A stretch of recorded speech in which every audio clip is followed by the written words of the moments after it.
We mentioned Sean Cox at the top of the show, Liverpool fan.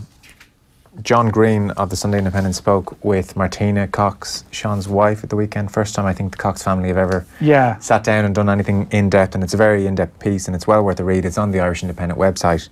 Yeah, Sean Cox, blindsided as he stood in the street, says John, he was struck by 2 rapid, savage blows to the right side of his head.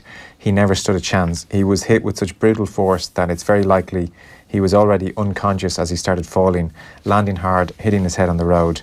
Martin Cox threw himself on top of his stricken brother to protect him from further blows. He was kicked several times as he shielded Sean. So that was how this nightmare started. John Greene paints a picture of the family being at home doing their various bits on a standard Champions League evening, the stuff we all do. Someone's cooking dinner, someone's at football training, someone's doing something else, and the phone call comes. And initially there's a sense that, oh, is he okay? Can't be that big, you know, he's probably okay. Maybe someone gave him a bang and he's okay. So they talk about the vigil by his bed, 3 children, Jack 21, Sean at 20, Emma 17, spending as much time as possible with them over in Liverpool. They said he's not going to wake up immediately, he's going to take a long time, it's a slow process, so we just sat through it. You just keep hoping that he's going to come around. Very hard to watch your loved one lying there knowing that somebody has done this to him. So eventually Sean Cox did wake up, but it's been painstaking, and that's what comes across in the piece. Initially opening his eyes for a few seconds, and then at one stage it was a few minutes, and they say in the piece we felt like he'd won the lotto, you know? And it's just so heartbreaking for the family, really. So in the Walton Centre over in England, he's out of consciousness basically a lot of the time, so they encourage families to keep a daily log. So it's called the patient's diary, where you chronicle each day's events, no matter how small, and then the patient, the hope is they leave and then they'll come back at a later date when they're well enough and read through it about their time there, you know. And so some of the entries say things like, "Hi Dad, it's my 21st birthday. Me, Mum and Richard are going to Nando's for dinner." Like this poor family over in Liverpool, the horror of it.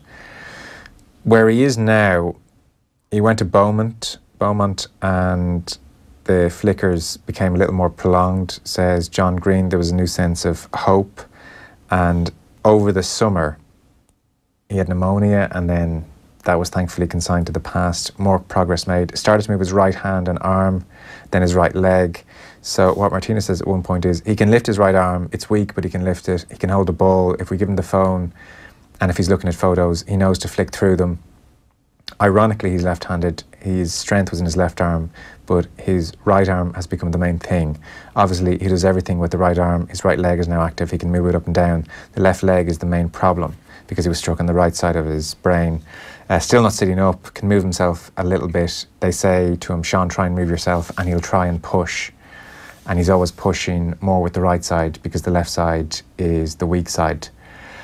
He can't enunciate in any way, can't project his voice out. He can whisper. He's conscious of stories, isn't he? That he's people are talking and he's smiling or seems to be processing what's been said to him. But as he mentioned, he can't communicate his thoughts, which is, there's a glimmer of light with that, and then the utter sort of frustration and the sort of pain of that, and it sort of comes across in their words. The doctors think, it's hard for them to tell that he's experienced double or treble vision. Imagine that. Yeah, on top of everything else, the horror of that.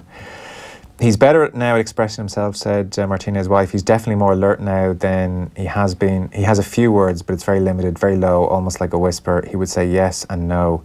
And he actually said sore shoulder once, but he can't string a sentence. He's talking a bit, but we don't know what he's saying because it's gibberish, which is really upsetting. And I'd say it's very frustrating for Sean. He just can't get the words out. So the thing about, obviously it's unbelievably horrific, and particularly to be so many people listening, and it is a big part of an Irish engagement with football, is that we all probably know someone who's gone over to a game in Anfield or Old Trafford, or it's been it's been yourself, and it's not something that's synonymous with danger. that's part of the Premier League experience now relative to 20-30 years ago, that the grounds aren't associated with this. You never hear of someone go over for a game and you never think, "Oh, mind yourself." That doesn't even cross your radar to think that this could be some kind of threatening event. Not like going away to Moscow or something for Turkey for some intimidating away tie. Yeah, obviously this piece has delivered a reaction. It's social media can be sort of a corrosive influence, but there are times where it can be very positive. And there's obviously a way of, part of this and is that trying to raise awareness of, well, what are Liverpool doing now? Because the family now need to raise a lot of money. They're facing real challenges around the corner here.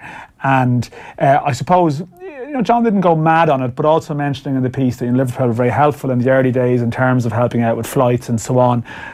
But there's a sense that the family are a small bit on their own now. Now, through this piece going out there, there's been people raising this, contacting people at Liverpool. I think Tony Barrett, sort of ex-journalist, is involved as a supporter liaison.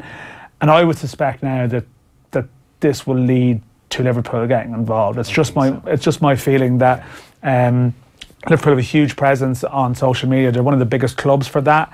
And when these causes become a thing, they tend to build their own momentum. And I'd be very, very disappointed if this didn't lead to some form of action. What that action may be, we shall see. Because in some ways, I do slightly sympathise with clubs, as much as they're multi-million-pound industries, that if you're seen to help with one case, then all of a sudden, you did that, and then something else comes up. And I know, because there's an Irish case here, we're very drawn naturally emotionally towards it. That is a slight difficulty for the club, but at the same time, I'd be shocked if they didn't come in to help and do something with this. Yeah, I'd agree totally. So Wednesday just gone, the last road in Sean's road to recovery was when he was transferred to the National Rehabilitation Hospital in Dún Laoghaire. They'd been waiting for a bed there for some time. The programme in Dún Laoghaire is 12 weeks, and that's state covered, and then you are on your own. After that, it's private. And they talked maybe about Germany being the best place for rehabilitation. They've targeted 2 million. Again, you feel like Liverpool will do something. I mean, Roma, maybe they should do something as well here. Yeah, no, I think so. Under the circumstances, don't you think? I think so. Again, considering they deal with these absolute, well, look, I don't want to say anything which even a tiny bit prejudices a court case which is upcoming, but considering it was a Roma fan and these ultras seem to be tolerated by the club. They do. I think if people go to a game in Italy, there's probably a sense of mind yourself. Sometimes we've discussed this before. That maybe they're in some ways immune to thinking about this being a serious episode, when obviously it patently is. You would like to see a gesture as well of some kind, but again, the family haven't spoken really until now. They're speaking now, and I think people maybe are now.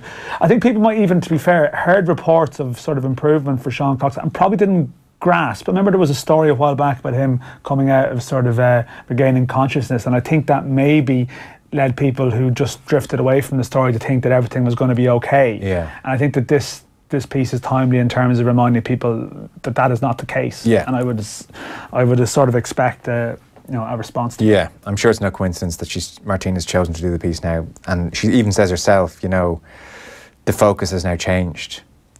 For me, the focus was on Sean recovering, and now all of a sudden we've been plunged into something else, which is both the court case, which she plans on attending, and also life after the next 12 weeks in Dún Laoghaire, which will fly by. God, Christmas is about 12 weeks away, isn't it? Yeah. So there's a GoFundMe page, and I'm sure if you go onto the Independent website, you can get a link to it there, and I'm sure everything would be welcome. And then we'll see what Liverpool do. We'll see what funding happens. So yeah, that's worth a read, the interview with Martina Cox, wife of Sean.